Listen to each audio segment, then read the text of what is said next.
You've always tried to be a good person, polite, gentle, considerate, quiet at the right times, soft in the right ways.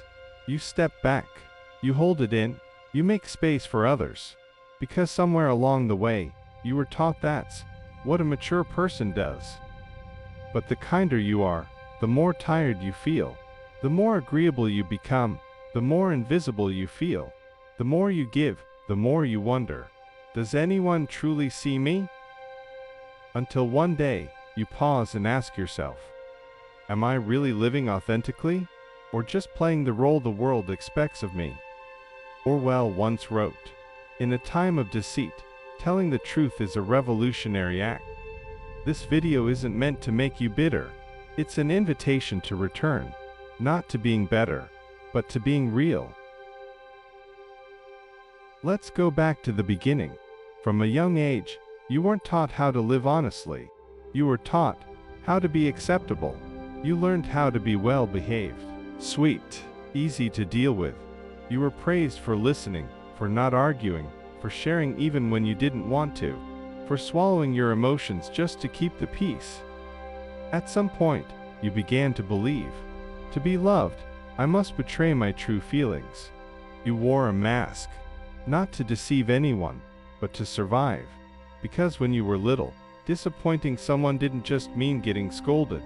It meant being afraid of being left behind. You noticed, when you spoke directly, people got upset. When you were sad, people got tired. When you were honest, people said you were too sensitive. So you became quieter. You swallowed what you wanted to say. You adjusted your feelings to be more acceptable. And slowly, the cost of being well-behaved was losing the sound of your own voice. That's when the good person role began. Once you were the role of the good person, you start attracting very specific dynamics. Not because you're weak, but because you're predictable. You're soft-hearted, you're easily guilted, and others don't need to shout. They don't need to force. They just need to be subtle. A half-joking remark. You forgot about me, didn't you? A sad look when you say no. A silence designed to make you feel like you did something wrong. That's when manipulation begins, without you realizing it. There are forms of manipulation that require no power, no anger. They only need to tap into your boundaryless kindness. Guilt tripping. It's okay. I'm used to being forgotten. It sounds casual, but it makes you feel wrong. You apologize, you overcorrect, even when you're not sure what you did. The silent treatment. No message, no call, no explanation. Just a silence that makes you anxious. You assume you did something wrong. You try to fix it. You shrink. Gaslighting your feelings.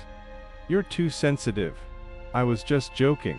You begin to doubt your own emotions. You stop trusting what you feel. Conditional praise. You're amazing, just a bit overreactive. It sounds like feedback, but it pushes you to be easier, quieter, smaller. Withdrawing to test you. They suddenly go cold. No reason, no closure. You worry, you scramble to make it right, even when you don't know what went wrong. Moral pressure. A good person wouldn't react that way. You start feeling guilty for defending yourself. Savior framing. You're the only one who understands me. You feel important, valuable, but also trapped, as if you're not allowed to be tired, to say no, to walk away. If you see yourself in these examples, it doesn't mean you're weak. It means you're kind, but unguarded.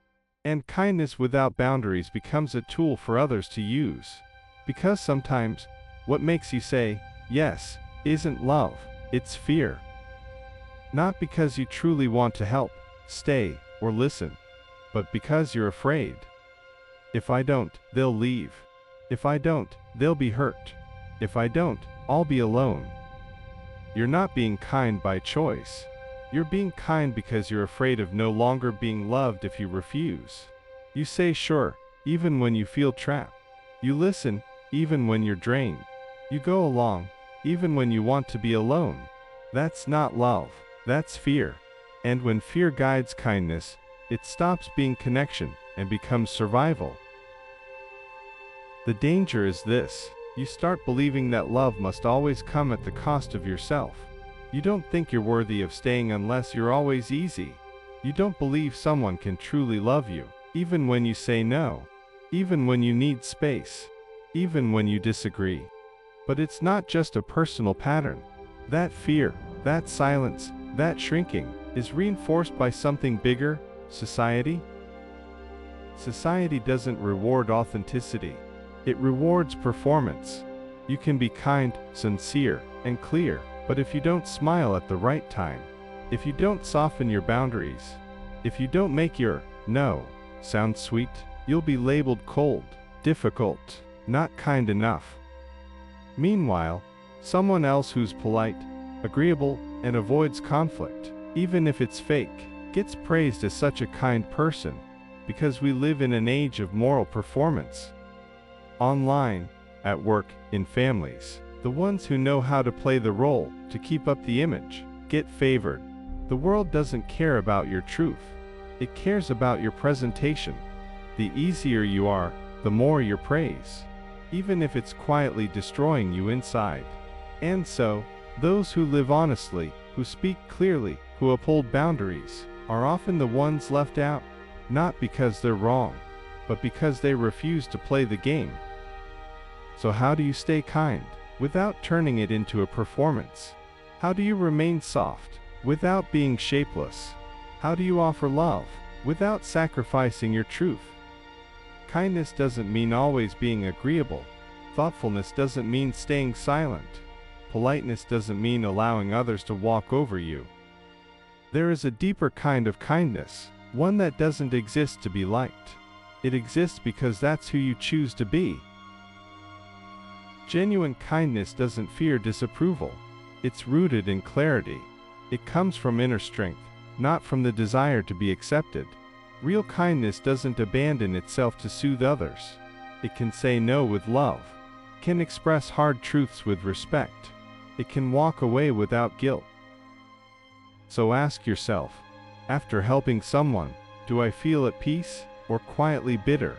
When I say yes, is it from love or fear of rejection? Can I hold my boundaries, even when someone's disappointed? If those questions feel uncomfortable, that's not failure. That's awareness. You're not broken. You're just waking up. The world doesn't want you real. It wants you useful. Useful to its systems. Useful to its stories. Useful to the comfort of others. And the more honest you become, the harder you are to control. Because real people ask questions. They break the script. They stand still in truth. Freedom doesn't come when you're finally loved perfectly. It comes when you stop needing to be. You stop bending to be liked. You stop giving just to stay connected. You stop performing kindness as a safety net. You act from alignment, not fear. From wholeness, not desperation. You don't need to be understood to be at peace. You don't need approval to feel worthy. You don't need to explain your boundaries to earn the right to have them. You're allowed to be real, even when it's not nice.